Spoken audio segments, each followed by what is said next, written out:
Le mont Sainte-Hélène se trouve dans l'ouest américain, dans l'État de Washington. Et ça faisait plus d'un siècle qu'il n'y avait plus d'éruption. Ça nous a franchement surpris qu'il se réveille. Ça a commencé le 20 mars 1980, quand il y a eu des petits séismes sous le volcan. Puis vers le 27 mars, il y a eu des explosions de vapeur au sommet. Et puis alors surtout, le flanc nord du volcan s'est gonflé. Et il s'est gonflé de plus en plus, il se gonflait de 1,50 m par jour. Donc ça a fait une espèce d'énorme intumescence, une espèce de boursouflure gigantesque sur le flanc nord, qui était due à la pression du magma qui montait, qui voulait sortir. Et au bout d'un mois et demi, c'est bien cette espèce de boursouflure avait 150 mètres de hauteur. Et alors, le 18 mai 1980, il y a eu un séisme assez fort, de magnitude 5, qui a ébranlé le volcan. Et de ce fait-là, cette boursouflure a glissé sur le flanc nord. Ça a donné une avalanche gigantesque. 3 km3 de produits sont descendus sur le flanc nord du volcan, ont tout dévasté. Et de ce fait-là, le volcan a été décapité. Donc d'un coup, la pression des gaz est tombée.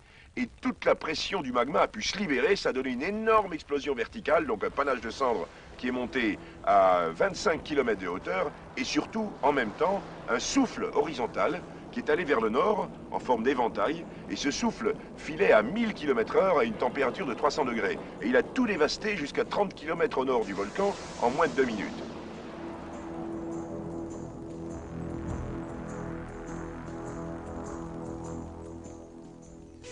Et enfin, des coulées de boue sont descendues les flancs du volcan, et ces coulées de boue ont tout dévasté dans les vallées jusqu'à 60 km du Sainte-Hélène.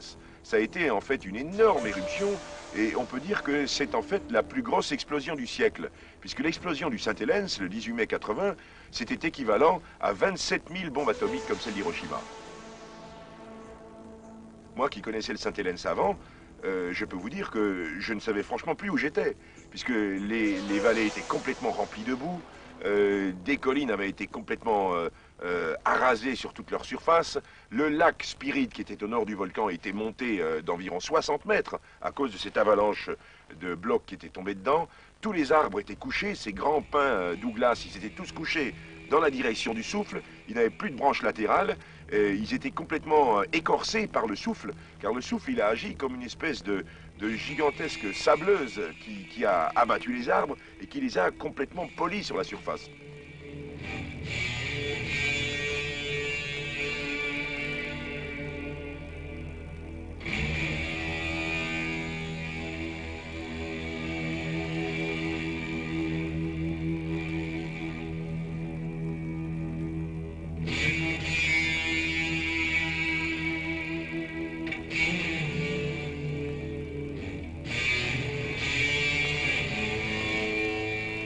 Nous avons de très grosses responsabilités. Parce que d'abord, il faut convaincre les autorités. C'est très difficile. La plupart du temps, on prêche dans le désert. Le meilleur cas, c'est le Ruiz en Colombie, où il y a eu 22 000 morts lorsqu'Armero a été détruite par une coulée de boue. On avait prévenu les autorités qu'il risquait d'y avoir des coulées de boue. On ne nous a pas cru.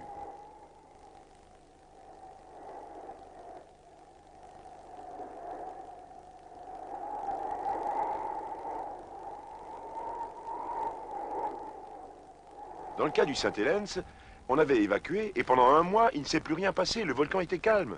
Donc il y a eu une pression populaire fantastique et même politique pour que les gens puissent revenir. Et heureusement, on les a maintenus à l'extérieur parce que si on ne l'avait pas fait, il y aurait eu 35 000 morts. Et heureusement, l'explosion est venue prouver que finalement, nous avions raison.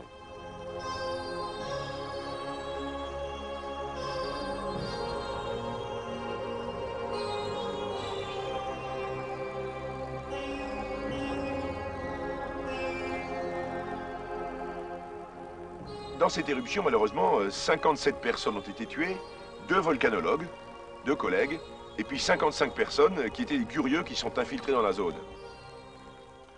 L'un des 2 volcanologues qui a été tué au mont Sainte-Hélène, je le connaissais très bien, c'était un ami de longue date, il s'appelait David Johnston, et il était à 10 km au nord du volcan.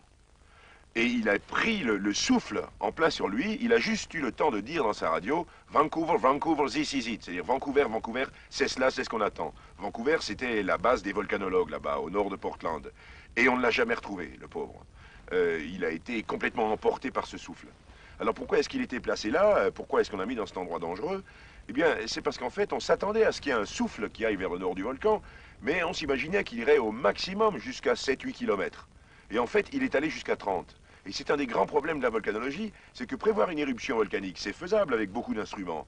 Mais en prévoir l'intensité, la magnitude, franchement, on n'est pas capable de le faire pour l'instant.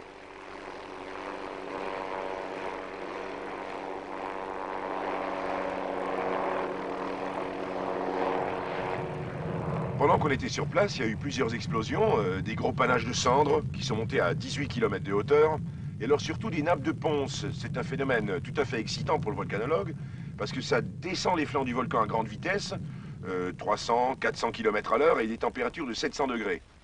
Et il nous est arrivé de nous déposer sur une nappe de ponce qui venait de se mettre en place. Alors ça, c'était fabuleux, parce que l'hélicoptère descend, et quand il arrive au niveau de la nappe de ponce, il y a toute cette ponce qui se met à voler, ça fait un nuage incroyable, et c'est très mauvais pour les turbines d'hélicoptère, d'ailleurs, il a fallu en remplacer plusieurs. Mais quand alors on débarque, qu'on se met à marcher sur ce dépôt, c'est un grand moment. Parce que ce dépôt, il est fluidisé, c'est-à-dire qu'il est saturé de gaz. Et quand on se met à mettre le pied sur ce dépôt, on s'enfonce tout de suite, et à, disons, 15-20 cm de profondeur, il y a encore 100 degrés.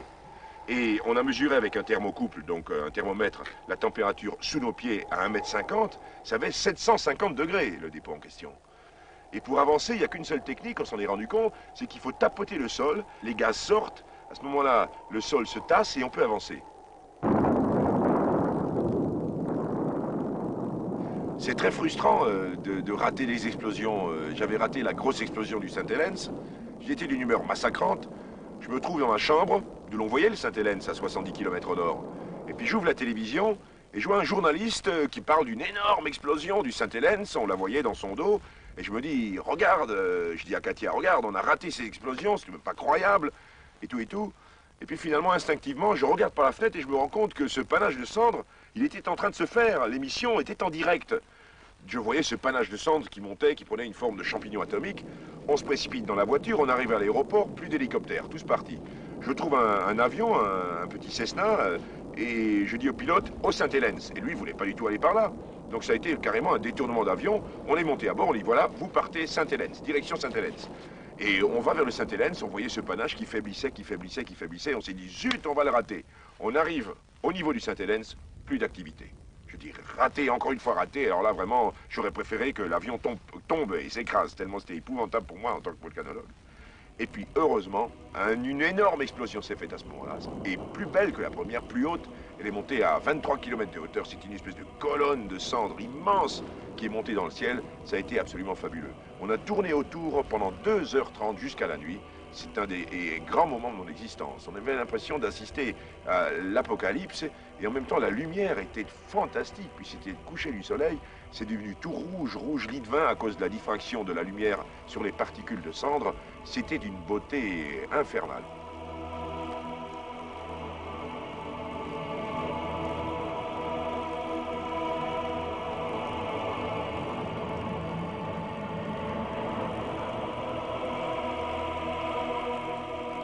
En France, finalement, on n'est pas forcément à la